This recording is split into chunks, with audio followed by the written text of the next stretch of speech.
That's how long it took for the Secretary of Homeland Security to be accused of violating the Constitution, breaking the law, and turning the immigration system into a weapon. When Representative Delia Ramirez spoke during the tense hearing, her words carried the weight of outrage and conviction. She said plainly that in barely 4 months the Secretary had profiled and dehumanized communities, deported citizens of the United States, undermined the courts, and betrayed the oath of office sworn at the start of the job. For Ramirez, this was not about politics or a disagreement over policy, it was about whether the foundations of democracy could still be trusted. To the follow-up question here, because I have a lot of them. Do you agree that Article 1 of the Constitution gives Congress the power of the purse? Yes or no?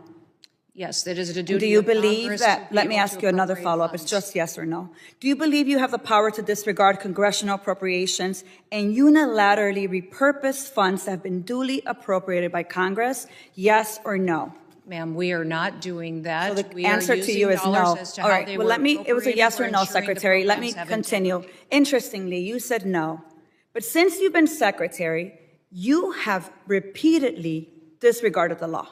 You have illegally impounded funds that Congress appropriated and that your branch of government must implement pursuant to the law. Yet you've closed offices established in law, including the Office for Civil Rights and Civil Liberties, the Office of the Immigration Detention Ombudsman, the Office of the Citizenship and Immigration Services, and you've canceled contracts for programs authorized in law, including shelter and service programs and citizenship and integration grants. You've obstructed and roughed up members of this committee as they attempted to conduct congressional oversight, and then you vilified them. But my question is, if they were so bad, why were they allowed to go in after to conduct oversight?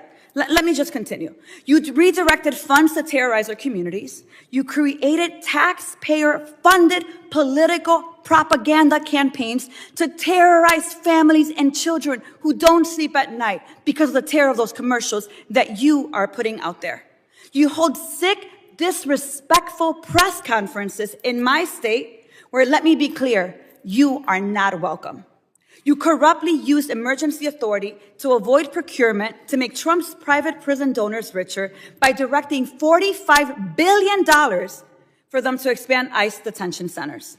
You defunded work to address real threats to the homeland, all while you pursued college newspaper editors, labor leaders, and even a Harvard scientist who failed to declare frog embryos at the airport.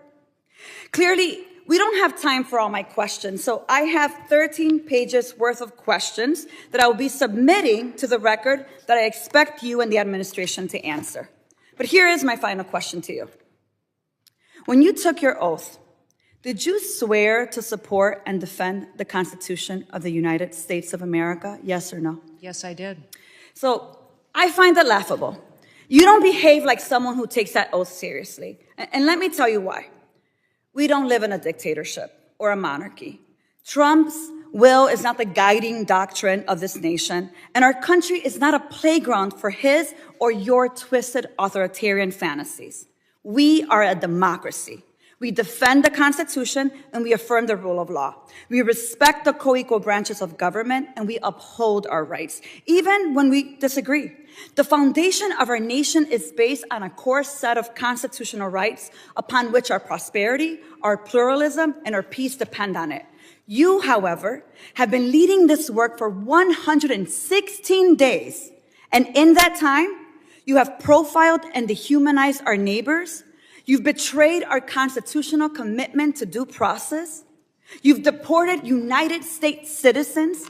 You've undermined the courts. You've broken the law. You've engaged in corruption, and you've weaponized the immigration system to violate civil rights.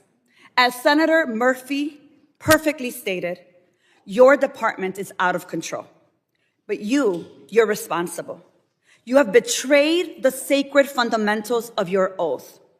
And I believe to my core that you are not fit to hold the office. And I again, to your face, demand your immediate resignation. And I put it and place it on. Ramirez didn't waste time with soft language. She began her questioning with a series of yes or no questions designed to corner the secretary into admitting something undeniable. Did the judiciary remain a co-equal branch of government, Did the executive branch have an obligation to honor the rulings of federal courts? Did Congress hold the power of the purse under Article 1 of the Constitution? Each time the secretary muttered agreement, giving short answers that seemed to accept the obvious. But when Ramirez pressed further, asking whether funds appropriated by Congress could be disregarded or unilaterally repurposed by the executive, the secretary stumbled.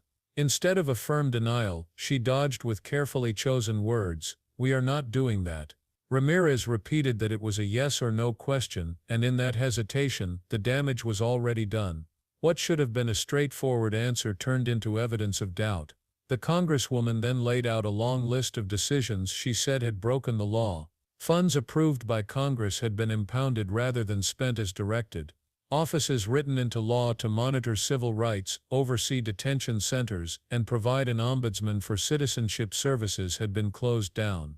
Programs Congress had established for integration and shelter had been canceled without authorization. Contracts for services had been ripped up, leaving vulnerable populations without aid.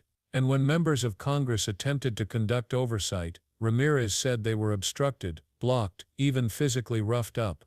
To her, the pattern was unmistakable. The executive branch had decided it could erase the law at will. She described propaganda campaigns paid for with taxpayer dollars that targeted immigrant families with fear. Ramirez said these weren't safety announcements but psychological weapons, ads meant to scare children into silence and make parents afraid to seek help. Families, she argued, were living in terror because the government had deliberately chosen to rule with intimidation rather than service. She accused the secretary of using emergency authority not to address genuine crises, but to enrich private detention center operators, directing tens of billions into facilities, while cutting back on programs that would actually support safety and integration. The picture she painted was one where cruelty had been given a budget, and the human consequences were devastating. By the time she reached her final lines, Ramirez was openly calling for resignation. Her voice didn't tremble as she declared that America was not a monarchy, not a dictatorship, and certainly not a place where one person's will override the Constitution. She reminded everyone listening that democracy depends on respecting co-equal branches of government and upholding rights even in moments of deep division. Then she said what few members of Congress dare to say out loud, "You have betrayed all of that, and I demand your immediate resignation." The words were not left hanging in the air but placed formally into the congressional record for all to see. What made her statement so powerful was that it wasn't framed as abstract constitutional theory, it was grounded in the everyday impact on ordinary people. Ramirez described children lying awake at night, terrified their parents could disappear. She spoke of families who no longer called 911, who avoided hospitals, who pulled their kids out of school, not because they wanted to but because they feared any interaction with the government could end in detention.